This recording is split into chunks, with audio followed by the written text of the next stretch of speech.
ಎಲ್ಲಿ ಆಗ್ತದೆ, ಹೇಗೆ ಆಗ್ತದೆ ಅಂತೇಳಿ ನಮ್ಗೆ ಯಾರಿಗೂ ಕೂಡ ಊಹಿಸ್ಲಿಕ್ಕೆ ಸಾಧ್ಯವಿಲ್ಲ. ಎಲ್ಲಿಯೂ ಕೂಡ ಆಗಬಾರ್ದು ಅಂತ ಹೇಳಿಕೊಂಡೇ ನಮ್ಮೆಲ್ಲರ ಇವತ್ತು ಪ್ರಾರ್ಥನೆ.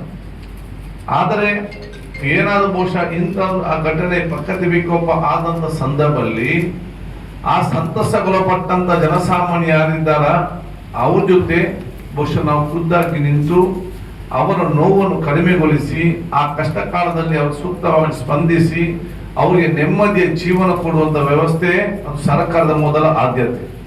ಅದಕ್ಕೆ ನಾವೆಲ್ಲರೂ ಕೂಡ ಇವತ್ತು ತಯಾರಾಗಿರ್ಬೇಕಂತ ಹೇಳಲಿಕ್ಕೆ ನಾನು ಇವತ್ತು ಇಚ್ಛಿಸ್ತೇನೆ.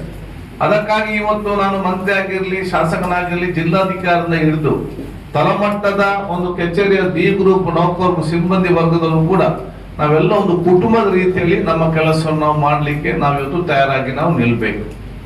ಇದು ಆಗ್ಬೇಕಾದ್ರೆ ನಮ್ಮ ಹೆಚ್ಚಿನ ಸ್ವಲ್ಪ ಆಸಕ್ತಿ ನಾವೆಲ್ಲ ವಹಿಸ್ಕೊಳ್ಬೇಕಾಗ್ತದೆ.